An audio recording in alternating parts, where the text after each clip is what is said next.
Hello there. Thank you so much for joining us. This is News Channel Nebraska. My name's Eric McKay. Let's take a look at our top headlines today.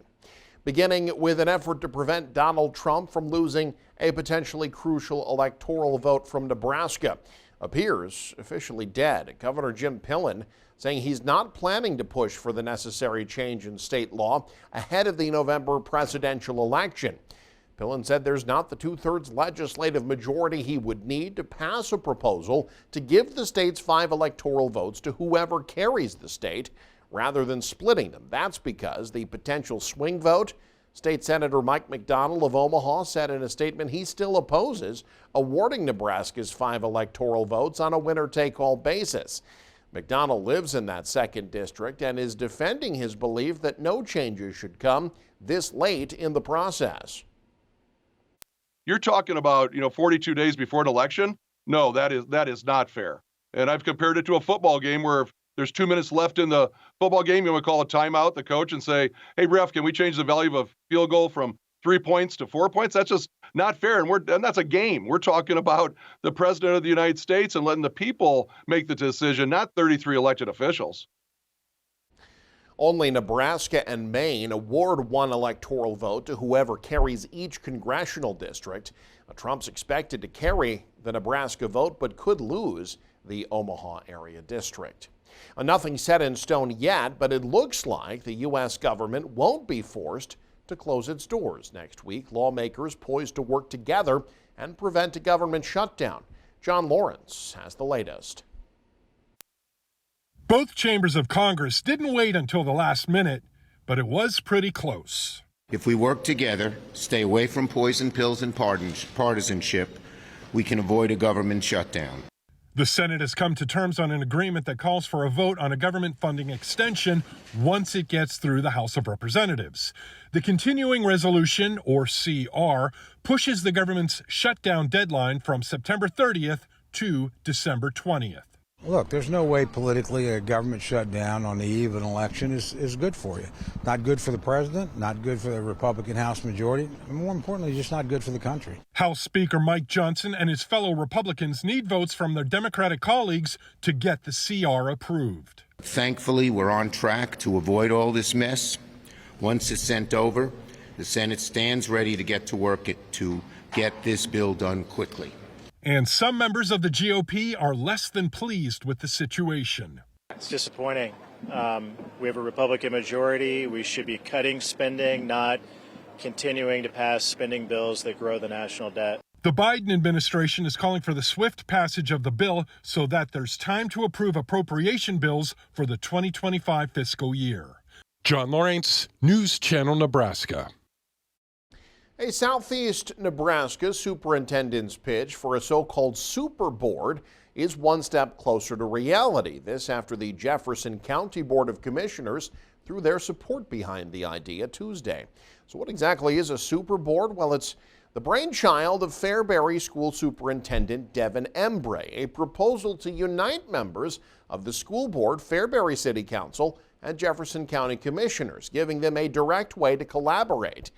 Embray says it's something that's worked in other regions in his career, and on Tuesday, the commissioners threw their support behind the plan. Because there's things, that involve school, city, involve school, county, and we'll just sit down and talk about it and see if there's some issues or is there some things we can share with one another.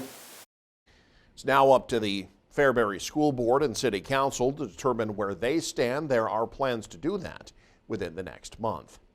The interim chancellor at UNMC, Dr. Dellie Davies, touring the state discussing his role in university medicine. Andrew Pfeiffer has more. Andrew Pfeiffer sitting here in the studio today with a very special guest, Dr. Dellie Davies, the interim chancellor at UNMC. Thank you so much for joining us. Thank you for having me. First question I want to ask you as interim chancellor at UNMC, what are your key priorities for advancing the institution in both short-term and long-term? So my key priorities are to make sure that we continue to advance the healthcare workforce of the state of Nebraska and make sure that we meet the needs of every community over the 500-mile radius of the state. That's one major priority. We have a couple of major projects going on.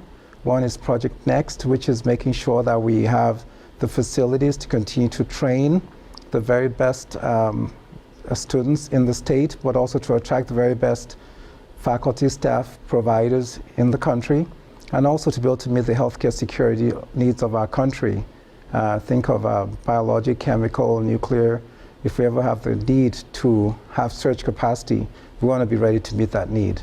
And I want to talk about some of the work that you have done in the past. You've conducted groundbreaking research on Group A and B stereotropical infections. Can you share how your research has influenced public health policy or vaccine development? So one of the things that I did early in my research career is I actually was the person who identified all the major types of bacteria that cause infections in newborn babies in the country of Canada. And so what that allowed us to do is to have a better sense of how many children are affected, how many mothers are at risk, and that led to our ability to determine prevention practices such as giving antibiotics to women now before they deliver, if they have preterm, or get them screened so they don't have a baby who has this condition where you can have this group B strep that can lead to lethality. Also, we identify the most common types of strains so that the vaccines that are currently being developed will have a good sense of whether they can work in the populations that are at risk. Well, Dr. Deli Davies, thank you so much for joining us. The Interim Chancellor at UNMC, thank you so much for your time today. Thank you so much, Andrew.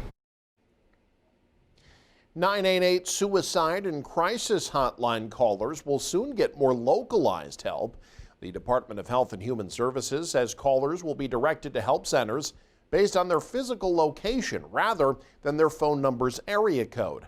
Verizon and T-Mobile started rolling out geo-routing technology last week. AT&T says they're planning to begin the process in the coming months. Meanwhile, the Federal Communications Commission also expected to vote on a rule that would require all wireless carriers to implement geo-routing for 988 calls. Senior administration officials say geo-routing aggregates information about a caller's location while maintaining their privacy. Well, over the past few months, we've shared stories of people biking, running ultra marathons along the Cowboy Trail in north central Nebraska. But this week, a group of men taking a more old-fashioned approach. Casey Wanenberg caught up with horse and mule riders traveling hundreds of miles across Nebraska. Just like the old saying, the early bird gets the worm, these cowboys are up before dawn, ready to tackle their day's work. It's not for everybody, I guarantee you that. Gerald Stewart, along with a couple of friends, has saddled up for a journey across Nebraska. They're covering hundreds of miles on horses and mules, averaging about 30 miles a day. You start to get a little bit more appreciation for, live water next to a place or even a bridge. Shoot, crossing a bridge saves so much time. The trip started in Clearwater with the goal of making it around 350 miles on the Cowboy Trail to Harrison. We got 640 pairs out there to round up, and we got to work the calves, give them their fall shots. I know this is a long way to get there, but it's something we talked about doing for a long time. When the sun dips low, they also aren't turning to modern comforts. Just set up tents wherever we get a decent spot for the horses to graze. While the journey definitely isn't for everyone. Sometimes when I'm riding along and my butt's sore, I wonder what's enjoyable about it. The group says it's an old way to gain a new perspective on life. It's time to reflect a little bit, and you get plenty of time to think. You have time to think when you're riding by some old ranch place or farm place, and maybe there's an old house there or something, and you're just thinking about what they did there, why they picked that spot. You're looking around. You got time to just really enjoy, would you have homesteaded there? Because out here on the trail, it's not just the sun rising, it's the questions and reflections that come with each mile. Near Cody, Casey Wanenberg, News Channel, Nebraska. Some big sports news in Nebraska. The Omaha Storm Chasers have announced that they will soon be under new ownership. Alliance Sports, the current owner of the Storm Chasers, has entered an agreement to sell the team to Diamond Baseball Holdings. Besides that change, though, they say fans won't see much of a difference. The club will still be playing in Omaha, remaining at Werner Park as the AAA affiliate of the Kansas City Royals. In fact, the Storm Chasers about to open their final postseason run under the current owners at Werner Park against the Columbus Clippers. And finally, a Central Nebraska radio station host sacrificing his comfort this week to raise awareness about food insecurity in his community and across the state. Ryan Valenta has more. We are here on the KHAS radio station rooftop here in Hastings, where Party Line Morning Show host Brandon J. McDermott is stuck here for the next few days. Brandon, what the heck are you doing up here, and what are you looking to accomplish by staying on this rooftop here? Well, reach our listeners, reach the people of Hastings, whether they listen to KHAS or not, to raise awareness about food insecurity. You hear that bell ringing in the background. People are making donations as we speak. But we want to fill an entire furniture truck that's 18 feet long with food. And we're going to donate that all back to food banks here in Hastings. But the biggest thing is to let people know that no matter how small they think their contribution is, it is all adding up to a bigger goal to help the entire community. So food insecurity, the main thing you're trying to accomplish here. What was your personal motivation to do this event here? 2 items, born and raised in and out of foster care. I was homeless as a kid in Omaha, went to 11 schools in 13 years growing up. I know what it's like to be poor. I know what it's like not to know where your next food is going to come from. I know what it's like to kind of feel helpless. I also, in doing a couple of interviews about a month ago and talking to Crossroads Mission Avenue here in town, the homeless shelter, and talking about the problem with homelessness, the problem with food insecurity, I realized that 12% of Nebraskans consider themselves food insecure. That's like 1,300 households here in Hastings alone. That's a lot of people that need our help. So how can people here in Hastings make a donation, or maybe if they're outside of the Hastings area and want to make a donation, what can they do to support this cause and get you off this roof? Stop by the KHAS building. We've got a Bruce furniture truck parked right along 7th and Burlington between the Walgreens parking lot. There's that bell again. Between the Walgreens parking lot and the KHAS building, you cannot miss it. Donate the food there. Bring your boxes of food. Bring your non-perishable items, your toiletries, everything else.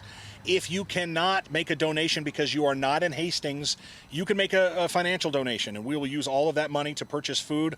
As this event ends, we're going to purchase more food with whatever money is donated here, and you can do that by calling 463-1230, 463-1230. Very good. Brandon J. McDermott, the KHAS Radio Party Line host and host for the event Heroes for Hunger. I'm Ryan Valenta reporting in Hastings. And you can stay up to date with the very latest by following us online. Head to newschannelnebraska.com and click on the News tab there. You can also follow us on X, like us on Facebook and Instagram as well. Thanks for joining us. Have a great day. You're watching News Channel Nebraska.